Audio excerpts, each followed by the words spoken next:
Hello and welcome to the two-man power trip of wrestling. I am your host, JP John Paz. With me today is a very special guest, former two-time HWA World Tag Team Champion. You may know him as Dean Jablonski, but he is, of course, Mr. Dean Visk. Dean, welcome to the two-man power trip. How you doing? John Paz, very nice to be here tonight, man. This is a great honor for me. Thank you so much. Yeah, great to talk to you. Great to see you. This is very cool. What have you been up to? What's going on in your world? Still training. Still got the biceps. Still doing my thing in bodybuilding, and every once in a while I might step in the ring. The pandemic has really put a pause on a lot of that for me, but still ready to get into the ring whenever the opportunity arises, and working as a director of nursing right now for a great organization here in Cleveland, Ohio. So life is keeping me busy, that's for sure. When was the last time you wrestled? Right before the pandemic. Yeah, right before the pandemic, and then the pandemic hit. I moved to here at Cleveland, was going to do some training. There were some guys I met at the gym that had a ring, and the pandemic hit, and everything just got shut down. And I just haven't picked it back up yet, but do have some plans on getting back in the ring and doing some stuff. That's for sure. Nice. Obviously you're staying in shape. You're still as big as ever for sure. Yeah, trying to. Again, bodybuilding takes up a lot of my time. I would like to possibly compete this year now that the pandemic has died down, and so yeah, that's still one of my passions. It always has been. Wrestling is definitely one of my passions, but bodybuilding and staying in shape, health, fitness, and life extension is definitely one of the things that I really cherish. Did you get into bodybuilding like before wrestling? Were you into it then? Yeah, really interesting story. I was in college, and I was working at a gym called King's Gym in Pittsburgh, Pennsylvania. And there were a few professional wrestlers at that gym. One of them, worked the territories back in the day. Chopper Davidson was his name. I think at one point he worked in Texas in a tag team for Global Wrestling for a little while. And he introduced me to the world of professional wrestling, introduced me to an organization called Pro Wrestling Express, and did some training there. And then very shortly after that, I sent Les Thatcher a tape in Cincinnati, Ohio. And Les Thatcher called me up and he said, "You know what, Dean, I got some good news and I got some bad news. What do you want first?" And I said, "Well, Les, I don't know. Give me the good news." He said, "Well, the good news is I burned that tape that you sent me. The bad news is I'd like you to come down here to Cincinnati and maybe start training with us." So, yeah, second I graduated from undergrad, I was in Cincinnati, Ohio, training for Les Thatcher. And as you know, it eventually became a developmental system, and all the WCW guys came. And yeah, good times. So this was '01 when you started with HWA, just about? Yeah, '01. Yep. Did you have any like real wrestling experience? I know you mentioned pro wrestling experience, but were you really seasoned at that point or no? No, I mean, most of my wrestling experience would be considered outlaw. I got, some training. There was a guy at PWX, I can't even remember. Oh, B.A. Briggs. B.A. Briggs was his name. And he was doing some training. I think he was a pretty solid worker. I don't know if he really did anything in the business. He possibly may have done some, dark matches or been an enhancement guy a time or two, but he was pretty solid. And, I learned the basics from him, and, got some experience in the ring at PWX, and then moved on to an organization called United States Championship Wrestling. A friend of mine, Sal Conte, who was running that, and just spent a brief period of time on the indies in Pittsburgh. And, once I had the ability and my parents let me, I had to finish college first before they would let me go to Cincinnati, and got the opportunity to move to Cincinnati, and the rest is history. Is that one of those things when Les calls you and brings you and obviously makes that great joke, the good news, the bad news, but did you have to pay to go to the school, or they're bringing you in and they're almost paying you to train? So, yes and no. So you had to try out. So that phone call was an opportunity to go down there. So I drove down there on a Saturday, stayed at the hotel, got my butt kicked, got blown up, it was sore, and loved it. Loved every second of it. Said, "Yep, Les, I graduate on this date, and I will be here on this date." And that's basically what I did. And yeah, I paid less, but it wasn't too long after that when the contract guys started coming down, and Chet Jablonski and Pepper Parks, who is Blade now in AEW, I think they also got pulled aside like I did, and was told, hey, you can practice with the contract guys, and you don't have to pay any longer. Although I would still get fined for being late to TV tapings that I didn't get paid for. So that's that's a whole other story. Driving down to Louisville, Kentucky, as fast as I can to make it to TV, and being late and being pulled aside and say, you've been fined. How much So they yeah, fine you? it was like $60. Yeah. Wow. Yeah, and at that time, that was a lot of money, Yeah. because we weren't making a ton of money. So yeah, it was a pretty good hit. That bought a lot of tuna back then. That's for sure. Oh, absolutely. Yeah. But like, why the fine when you're not even going to be paid to be on TV? Like, why do they do that? I think it was, in hindsight back then. I'm a kid, barely 21 years old, and you don't know. I mean, you're learning. I think that a lot of the lessons that Les Thatcher taught me, and a lot of the guys down there, I still hold true today in my life. He taught me to be punctual. He taught me to be professional, and he taught me to be on time. So that when I did get my opportunity, and was a contract guy in WWE and OVW, I was on time. I got my butt to the building on time, and I dressed appropriately. I opened my ears and I shut my mouth, and I learned. So I think that was Les's tough love, and also maybe pocketing a little bit of money on the side. I don't know, but he taught me a lesson, and a lesson that I take with me today. So yeah, I appreciated that. When you first met him, and obviously after the phone call, when he brings you in, like, what did you think about him? I thought he was great. He was, everything. I mean, he was inspiring. I mean, he still is today. I mean, he was a guy that lived and breathed professional wrestling, and I also liked him because he was a bodybuilder also, and he got the fact that although a lot of us trained, you could tell somebody who was trained by Les Thatcher. Les, taught us all the basics, and he taught us all the drills and taught us everything.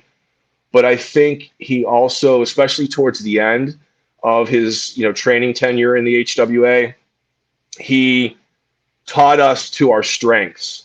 I mean, he knew at that time I was 285 pounds. I was never going to be doing 450s off the top rope. There was a time that he spent a lot of extra time with me, and I think again, in hindsight, especially when I was in OVW, and definitely now that I'm older and wiser, the things that he did because he cared. He did for a reason. He used to tease me and say that my feet were made out of cinder blocks, and that if he had my body and his ability, he would go to Stamford, Connecticut, and present me to WWE right then and there. But he spent the time with me. I got the reps in. I improved. Enough to land a WWE contract, which is something I'm very proud of. Yeah, definitely. At that point, like when you're kind of moving and grooving and getting ready and doing the training, do you think that I don't know? Do you think like HWA was like the best as far as training guys like you? Because everyone says like, oh, OVW, and then they had Deep South at one point. I mean, they had so many different. Do you think HWA was kind of the best like developmental training program with less? I have no regrets, because I mean, I had the time of my life in both systems. They were a little bit different. The it was great working with the WCW guys that, were the guys that were left from WCW and were sent to developmental. Because Chet and I, we were in the main event. We were main eventing with, the Haas brothers, Charlie and Russ, God rest his soul. What a good guy Russ was. We were some of those buildings, we would walk out and we would have so much heat that we couldn't hear. We couldn't hear ourselves talk to each other. It was just, it sent chills up and down your spine. And it was like more validation for working harder and harder to get to the level where you were at the big dance. So, I don't know, you don't know what you don't know, but I almost think that in HWA, I had something special. I was a body guy, absolutely. I had make no bones about it. My wrestling ability was never my strongest suit. My strongest suits have always been on the microphone and my body. And I think that for the HWA, we had so many great, talented wrestlers like Matt Stryker, Cody Hawk. At the time, we had a guy named Ray Steele. And we also had all the WCW guys, and I had something different. Chet and I brought something different to the table with our physiques. So I may have gotten lost in the shuffle if I would have went down to OVW, because when I finally made it to OVW, it was like the land of the giants down there. I looked to my right, there's Matt Morgan. I looked to my left, there's Bobby Lashley. It was the land of the giants. You had Tank and Chad Tolan who could have hit a pro bodybuilding stage. That's how good their physiques were. So it made me kick my physique up another notch so that I can continue to be that special thing that set me apart from everyone else. What did you think about getting paired with Chet Jablonski and being Dean Jablonski? Did you like that? Absolutely, yeah. Chet and Pepper started to get ring time before me because they were obviously in the school before I was, and the first time, a lot as a lot of the boys that are sort of the young boys that are just kind of starting out and learning the ropes, you have to work security. So when I was working security for a lot of the shows and seeing Chet and Pepper and Brock Guffman, the manager, I was like, wow, those guys have something. Like if anybody who's in this business that doesn't admit that at one point in time they were a fan of this business is lying to you. And if they truly weren't a fan of this business, chances are they don't respect the business and they're not going to last. So looking at Chet and Pepper and Brock Guffman performing, I thought to myself, wow, these guys right now today could be on TV and have a huge fan following. So yeah, when I found out that I was going to be the jock guy, the bodybuilder guy of the group, I was like, absolutely. And you couldn't have two nicer guys. Chet and Pepper were just awesome dudes. I keep in touch with both of them to this day, and find them to be very dear friends. What is Chet up to nowadays? Chet is a family man. He's being a great dad. He's living with his lovely wife in Florida and doing the dad thing. Yeah, he's, I don't think he's given a second thought to professional wrestling, and he's, living a great life out in sunny Florida. Well, I was going to say, I haven't heard from him doing anything in wrestling in a while, but I guess he's done with it. Yeah, but you never say never, because I message him from time to time and I say, let's have a reunion. Let's do this again, brother. Yeah. Because it's wide open now. There's so many opportunities now to do it, and I guarantee you, he and I have one more run left in us. With HWA, give me the normal day getting in there, like what you do, what's the training like, what time do you have to be there, stuff like that. Yeah, so there were two classes. There were the contract classes, and then there were the non-contract classes. So before you get invited to the contract classes were from 6 to whenever you were allowed to leave. And sometimes those classes would last till 11:30 midnight. And you got there on time. If you didn't get there on time, you were doing drills 6 and 6, 5, 5 and 5, and you were getting blown up. So you got there on time and you were ready to go. And typically the classes, consisted of, you'd start out with a warm up, which would be some type of blow up drill. And then you would have your lesson for the day, whatever that lesson is, whether it's a spot or whether it's, learning how to take a bump over the top rope, whatever that lesson was. And then you would do some drills that would help you piece together certain spots. Could be, tackle, drop down, leapfrog, do a move. And it's almost like a monkey in the middle. So you might have like 25 guys in the ring. One person gets in the middle. Everybody feeds for that guy. Shoot off, tackle, drop down, leapfrog, do a move. Next guy, tackle, drop down, leapfrog, do a move. Boom, boom, boom, boom, boom. And you would do a couple drills like that. And then you would put some matches together and do some matches. Or you would do, guys in the corner, around the ring, tagging in and out, practicing your selling, practicing, the heat. And then you typically would end the practice with some type of blow up drill. One of my least favorites was leg sweep cover drill, where you would be in the middle and leg sweep cover, leg sweep cover, leg sweep cover, leg sweep cover. And you'd be the one taking the leg sweep cover from everyone and having to bounce back up and feed. And that was, by the end of that drill, you'd have to roll out, at least I did, and I catch my breath. So yeah, definitely building that cardio. Les was very much a taskmaster when it came to cardio, because if you can't breathe, you can't think. And if you can't think, you're going to mess things up. So I again, am very grateful for the way he taught us. Do you think that sometimes when he's training you, he's almost not trying to make you quit, but he's trying to be so hard on you guys, like you almost are like over prepared, over cardio, like you know what I mean? Like it's just like you're almost overly prepared for everything physically, mentally, and everything else, emotionally, even too. 100% yes. Yes. We need more Les Thatchers in wrestling right now, because Les understood that you are representing him.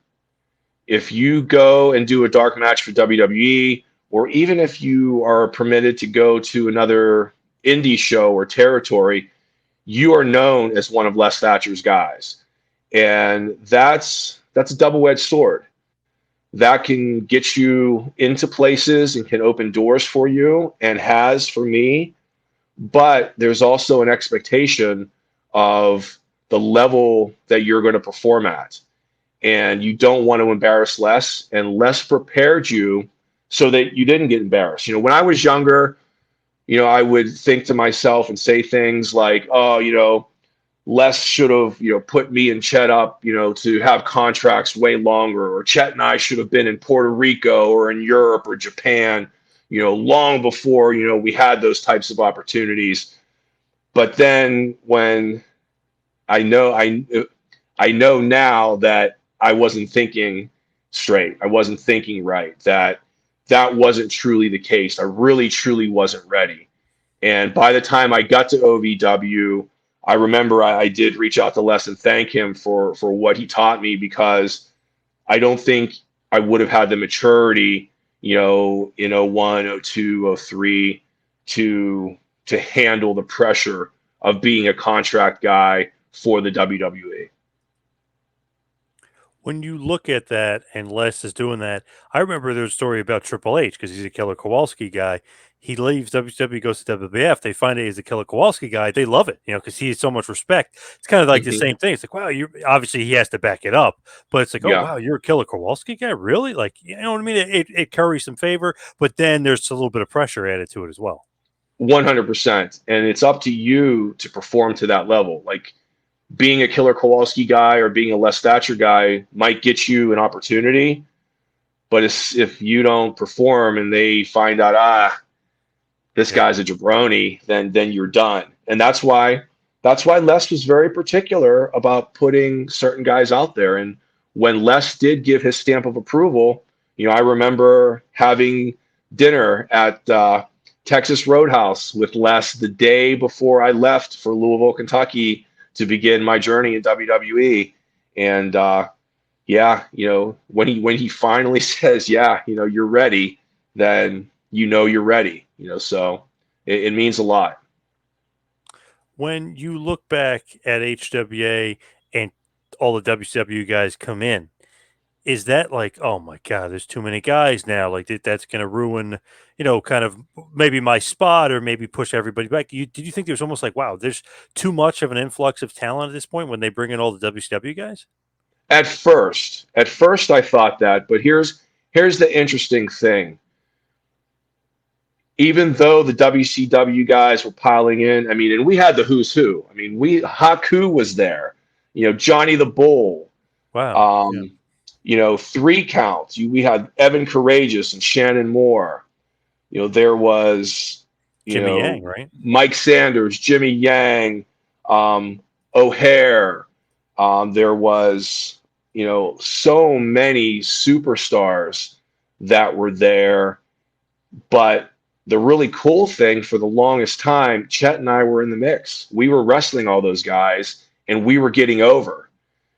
Now, Chemo and ECMO, the Island Boys, who went on to be Umaga and the superhero in training, Matty, God rest both their souls.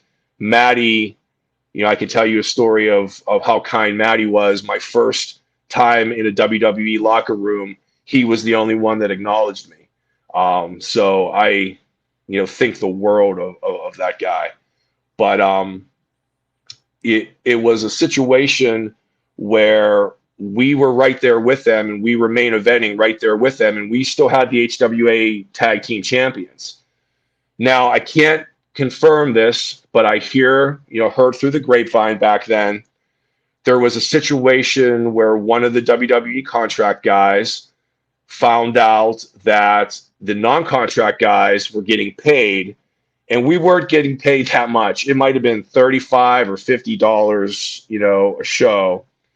And they complained that Les was paying us, not paying them, even though they were getting a weekly paycheck. And part of that weekly paycheck that they were getting as a contract talent was to do a certain number of shows every week. So I don't know why this person had that beef. And they also went to the office and said, hey, Les is pushing his own guys and not pushing us. And, very soon after that, we had to drop the titles and, really had to fight for TV time. Wow. Can you say who that was? Or you rather not? Yeah, I don't think it's a secret because I think he's said it on some of, podcasts he's been on. But the rumor is that Charlie Haas was the one that, did that. And, Charlie and I would, I follow him on Instagram. Great guy. He's doing well. I wish him nothing but the best. And if he was on this podcast right now, I'd say, hey, man, I heard you were the one that went to the office and complained and kind of, kiboshed us getting a little Pise and, getting, a little bit of push. And, I've heard him say it and I would like to have that conversation with him and say, hey, man, a lot of us were, just trying to make ends meet. And that little bit of money was, really helpful for us. I know for myself, I was lucky enough to have the background in nursing. So when I wasn't a contract guy, I was able to pick up nursing shifts and work as a nurse. I remember going to practice, from 6 to 9, 6 to 9 or 10 or 11, coming home, eating, going to bed, being on my shift by 7 in the morning, leaving work at 3:30, getting to the gym, training and rushing to practice and doing that, 5 days a week. And then Friday nights shows, Saturday show, Sunday show. So, getting that little bit of money was helpful at the time. So I think that if we had the opportunity to explain to him what was going on, I think he may have saw things a little bit different, all these years later. Yeah, definitely. With like going back just a second to like the WCW guys, it does seem like that is like a lot of guys coming in. Like you mentioned a bunch. It's like, Mhm. what was like the plan with everybody, or you guys weren't even like aware of like what was the end game for that? I think it was just getting the reps in, but we had a Tuesday night showcase that was just packed every Tuesday because of the storylines that we were presenting with these contract guys versus non-contract guys. I mean, we were doing basically the wars. We were doing WCW versus HWA. And if you go back and look at some of those old TV tapings that HWA did, that was interesting stuff, and it was getting over. And we were doing our TV on Sundays in Louisville, where the OVW guys were doing their TV, and we were doing our Tuesday night showcases to showcase talents, and it was getting over. We were packing houses, and it was a really fun time to be in wrestling, and I really enjoyed it. Were they like the heels? Team WCW is the heels, and Team HWA is the baby faces. Yeah, yeah, exactly. Yeah. How long did that last? Did that last a long time, or was that a short-lived feud? I think that all lasted for a couple years, and then they pulled the plug on it, and they pulled the plug on HWA being a developmental system. And after that, I sort of branched out and, you know, traveled all over the United States and, traveled all over. And then in 2004, got my opportunity to try out with WWE. Tommy Dreamer sent me down to OVW several times. So in doing that, I started developing relationships with a lot of the OVW guys, and then sent me on the road with WWE. Did some stuff in Indiana at the Conseco Fieldhouse, and then what I hear in wrestling, it's all a lot of it's hearsay, but I hear that what got me signed to my contract was the match that I had with Kurt Angle.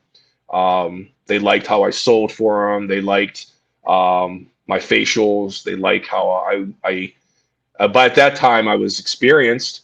I knew how to play to the hard camera and where the hard camera was. So very shortly after that match with Kurt, I got my call from Tommy Dreamer, as did a lot of guys. There was kind of like this mass hiring, and Chet and I got hired on the same day, and we, got sent down to Louisville, Kentucky, and started our training as a WWE contract wrestler.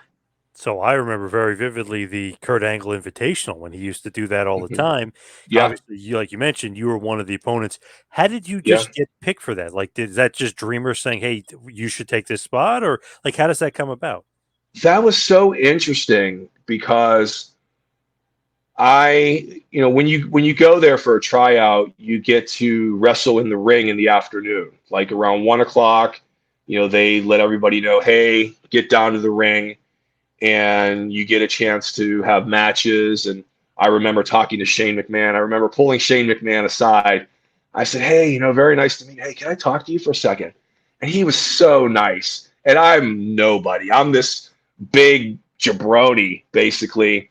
And I said, "Hey, man, how do I become a part of this? How do I get hired and get a job in this?" And he put his hand on my shoulder and he goes, "You got to impress us. You got to show us that you have something that nobody else does."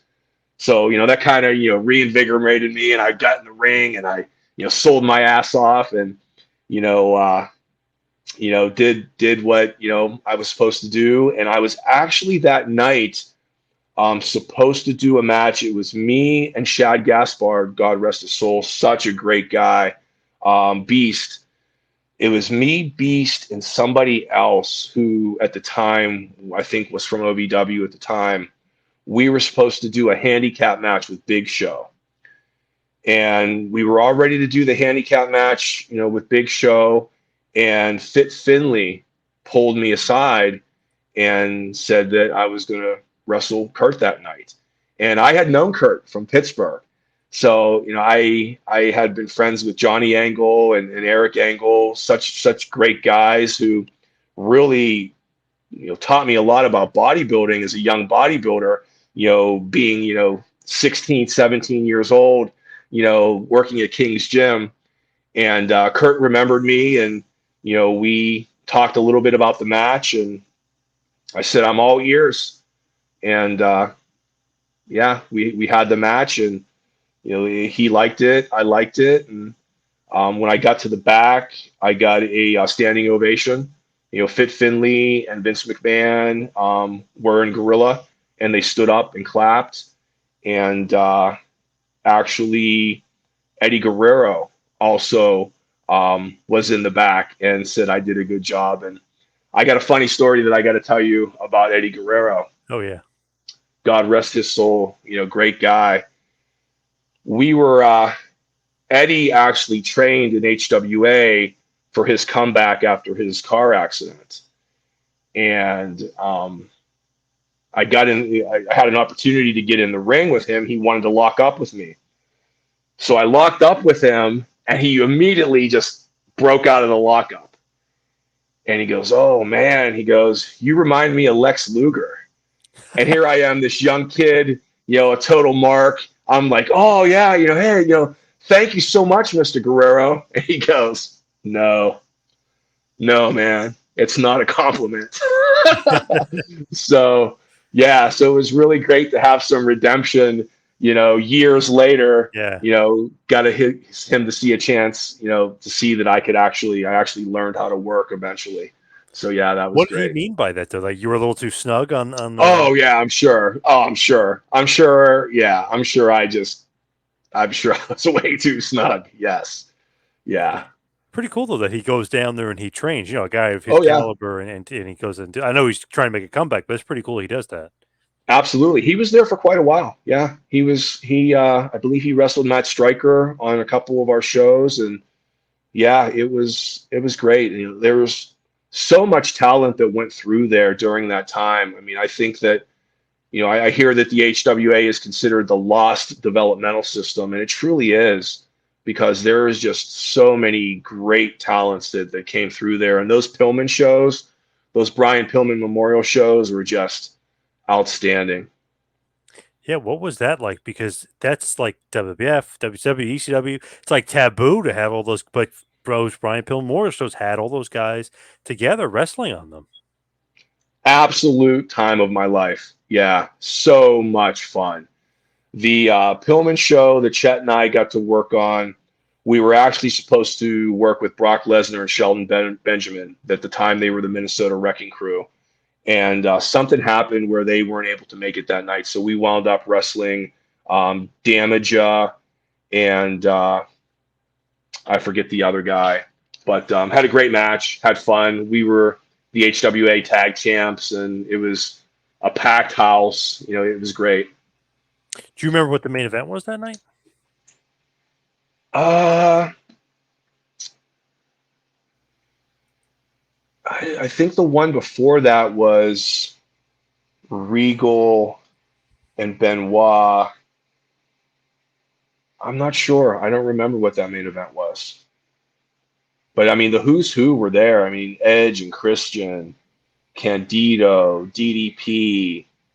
I mean, it was just a who's who. I still have the photo of all of us in the ring, and the sad part of it is, I look at that photo and it's like, wow, so many of our brothers are passed in that photo. It's really sad.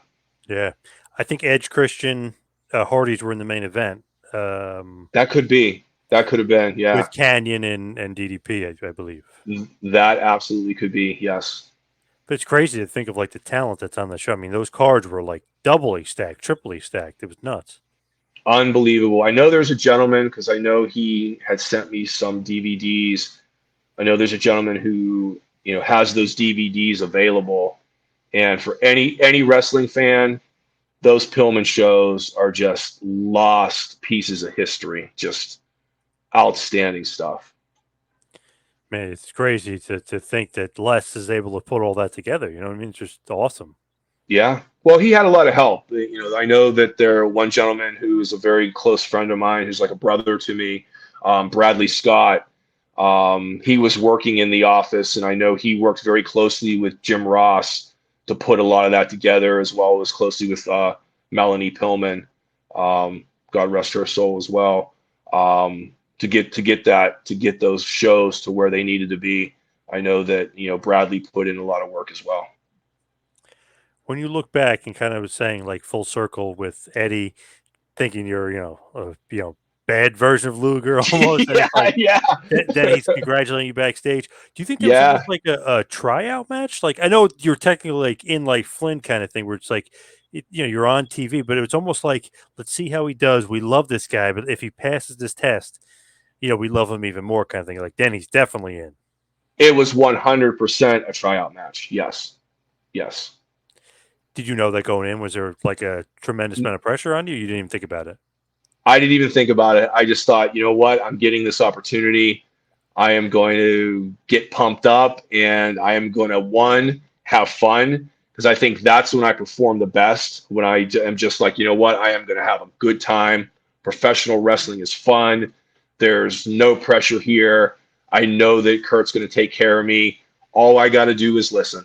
All I have to do is listen, and that's what I did.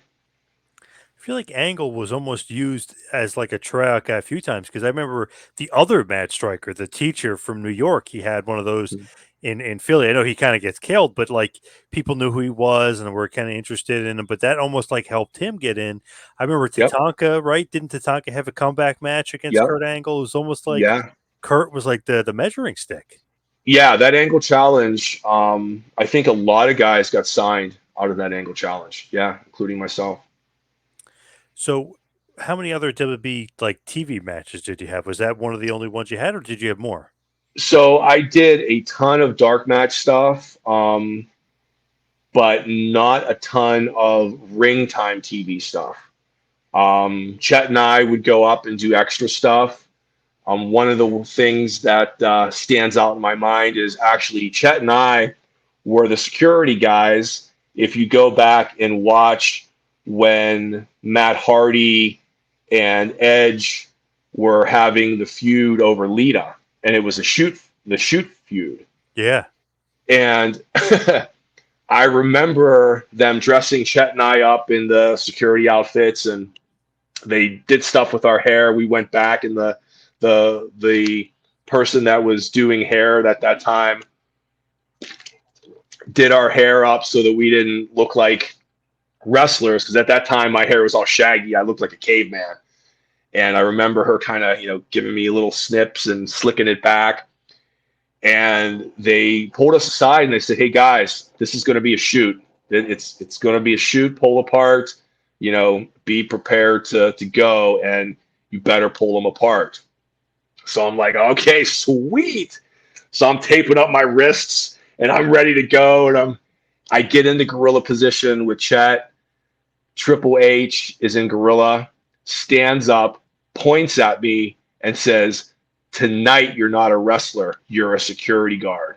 As soon as he said that, John Paz, I had two guys, one on each side, snipping that tape off my wrists with lock cutters. Makes sense. Yeah. Like you wouldn't normally have tape on your security guy. Yeah, yeah.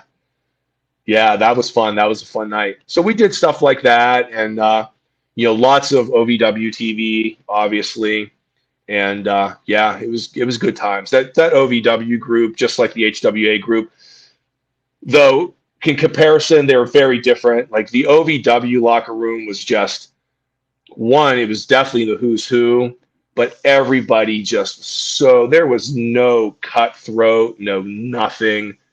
No having to worry about politicking. Everybody wanted everybody to succeed. It was one of the most supportive professional wrestling environments that I have ever been a part of.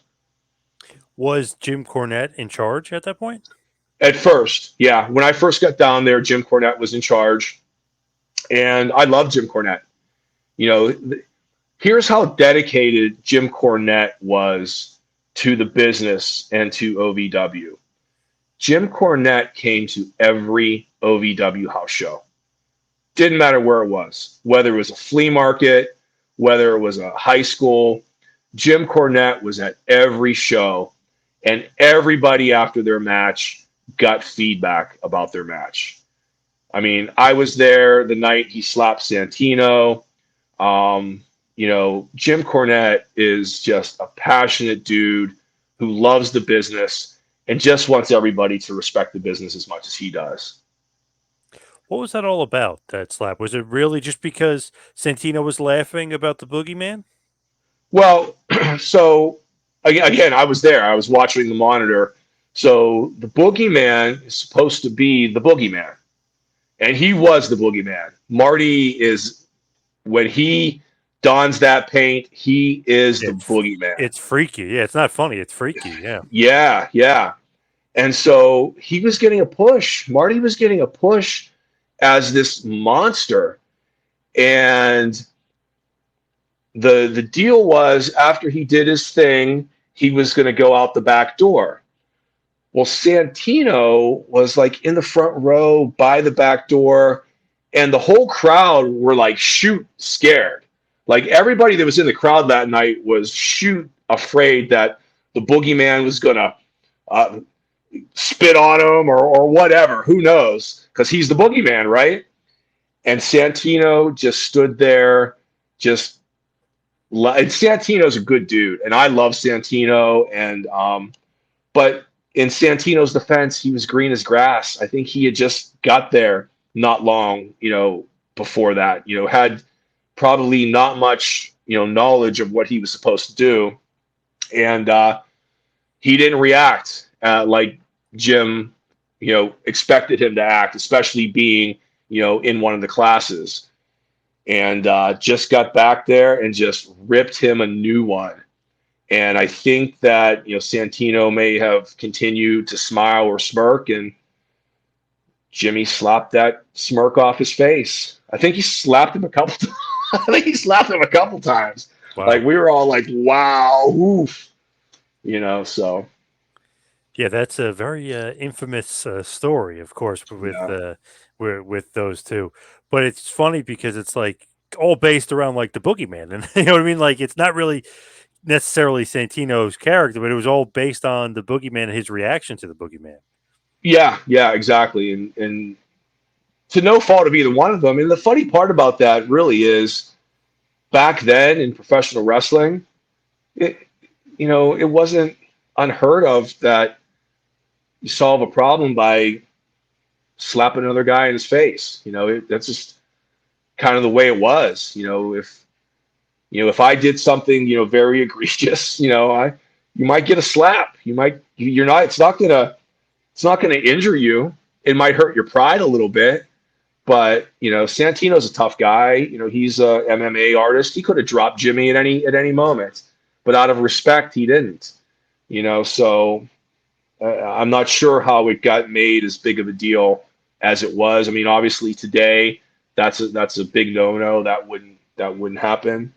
But back then in the early 2000s, that kind of stuff, especially in the professional wrestling industry. You hear stories about Bill Watts telling the Warrior to get on all fours so he can show him how to do a proper kick, and Warrior bucking up to Bill Watts and saying, if you want me on my knees, you're going to have to put me to my knees. That's the kind of stuff that, true tough guys did back then. And, that's the era that Jimmy was from. Yep. So I think Jimmy just kind of learned really quick that he can't be doing that stuff anymore. And I don't think he really makes any bones about it, that he really doesn't care. He's going to do things his way. And if he can't, then he's not going to do it.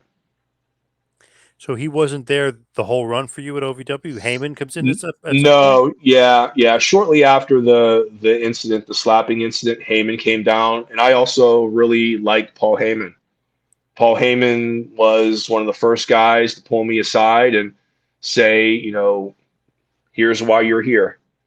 Right here, and your physique. And I remember being in a room with Heyman, Lance Storm, I think Dave Lagata, couple other writers were there. I can't remember if Johnny Ace was there or not. And I remember them saying, keep doing what you're doing. Don't change anything. And you know, you're not here because of your wrestling skills. You're here because of your body. You know, basically was said in not so many words. So I was like, yes, sir.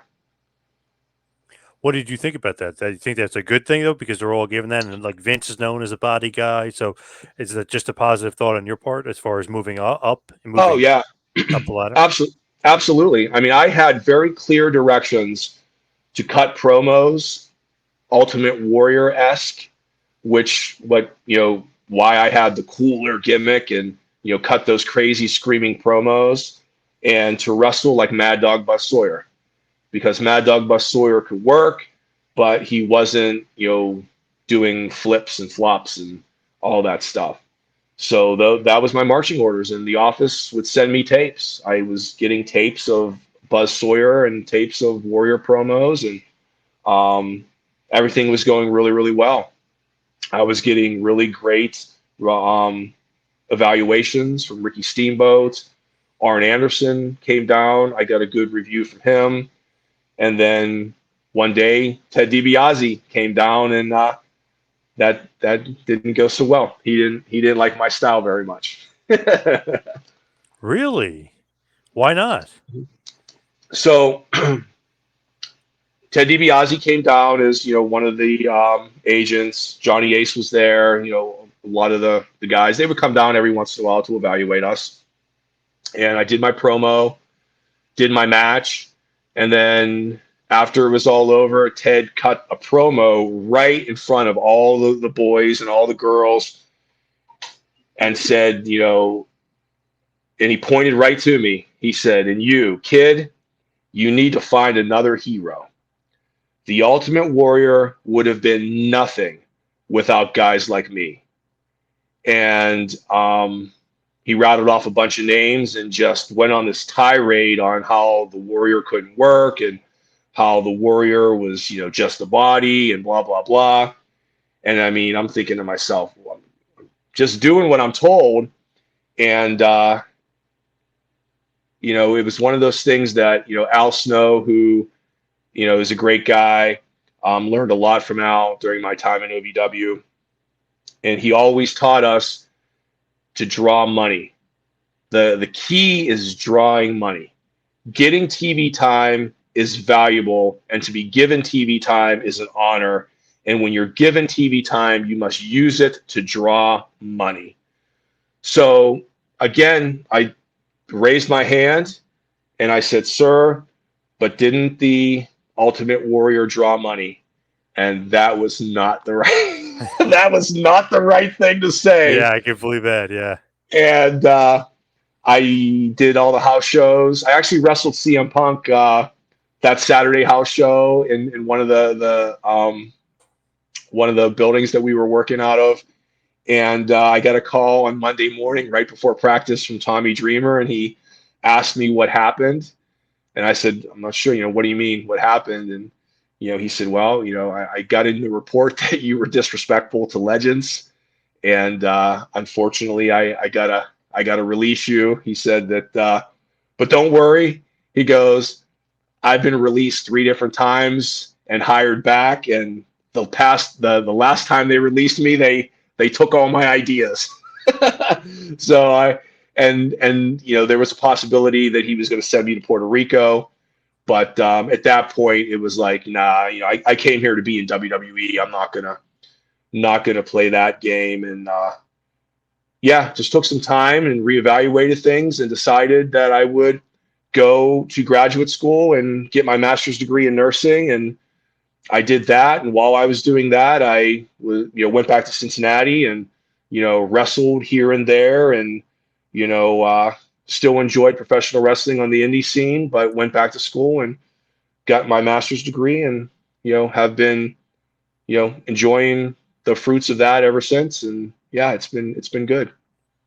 What did you think about CM Punk? I know you mentioned you kind of wrestled him on the way out. Any attitude problems, or what did you think about Punker? So I'm the type of guy that that I judge you on how you treat me.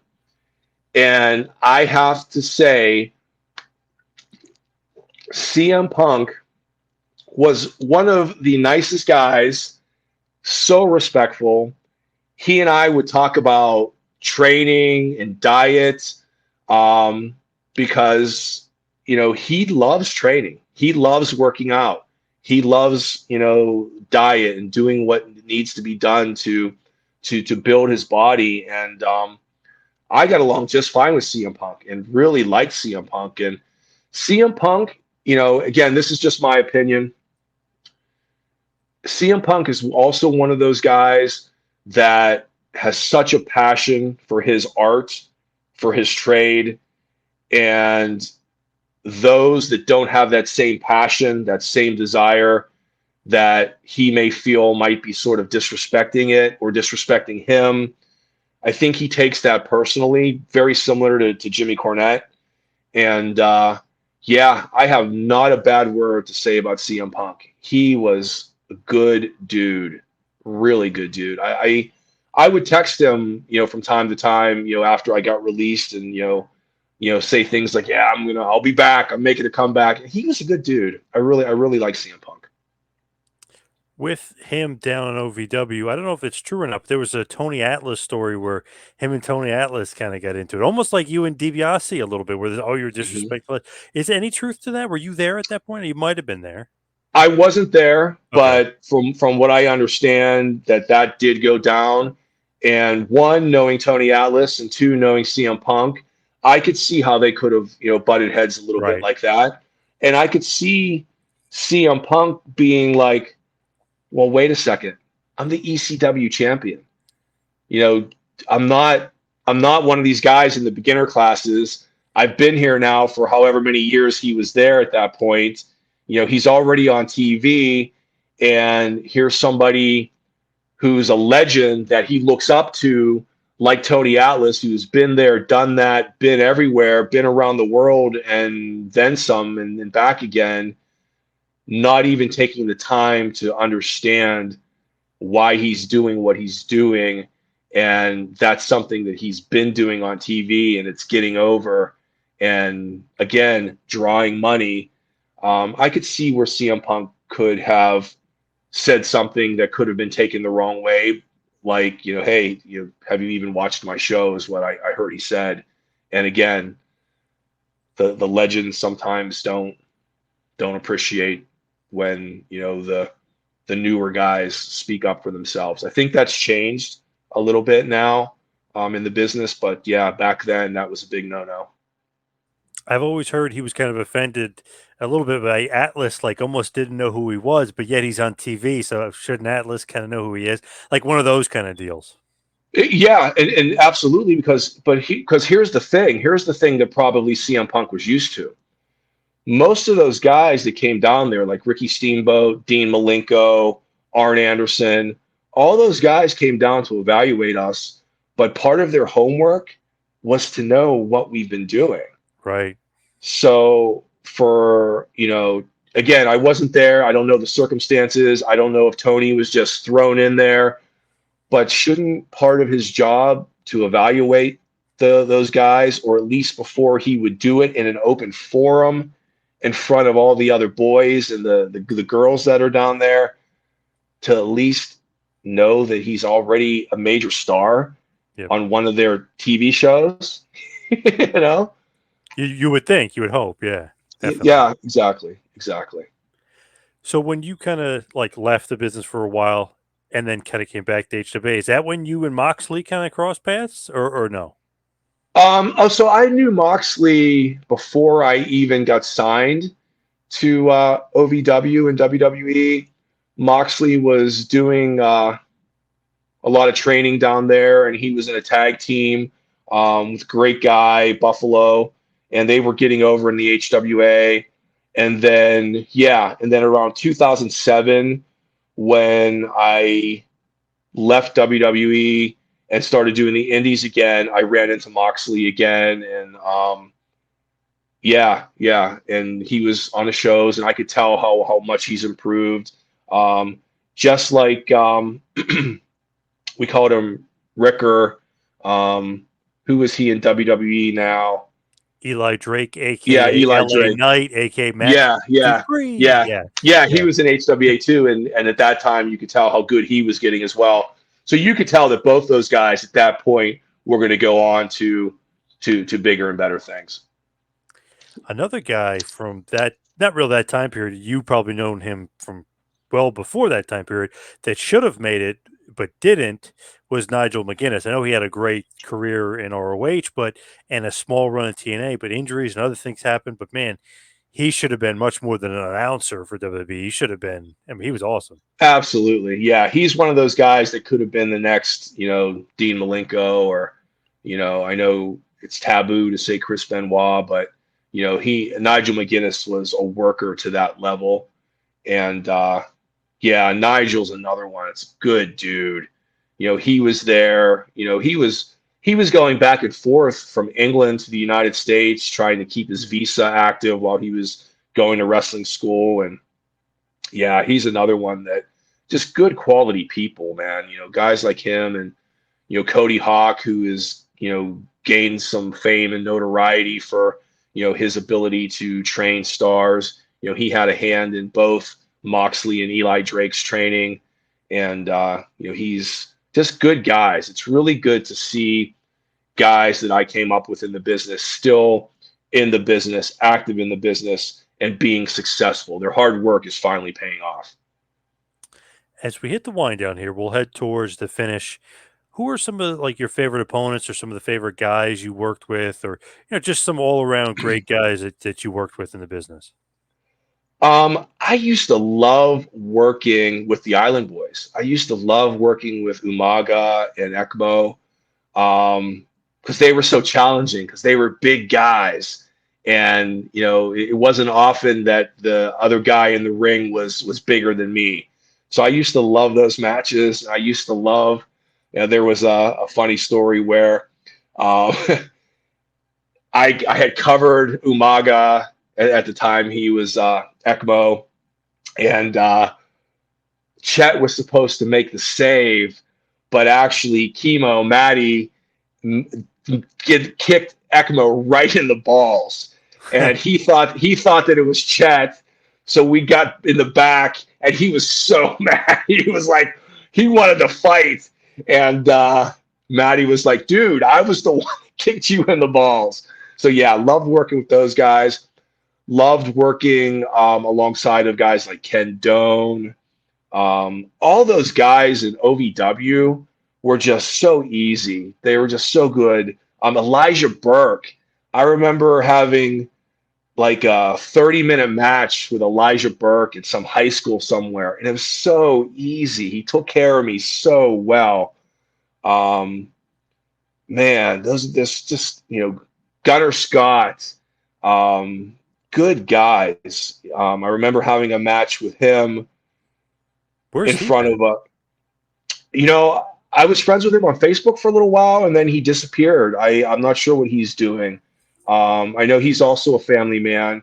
I got to look him up, because yeah, I mean he was another one that just had it as far as like outstanding skills. And I remember doing a match with him, for evaluation in front of Ricky Steamboat, and just after that match, my nose was bleeding and I was, huffing and puffing. But man, what a great match that was! Just lots of fun.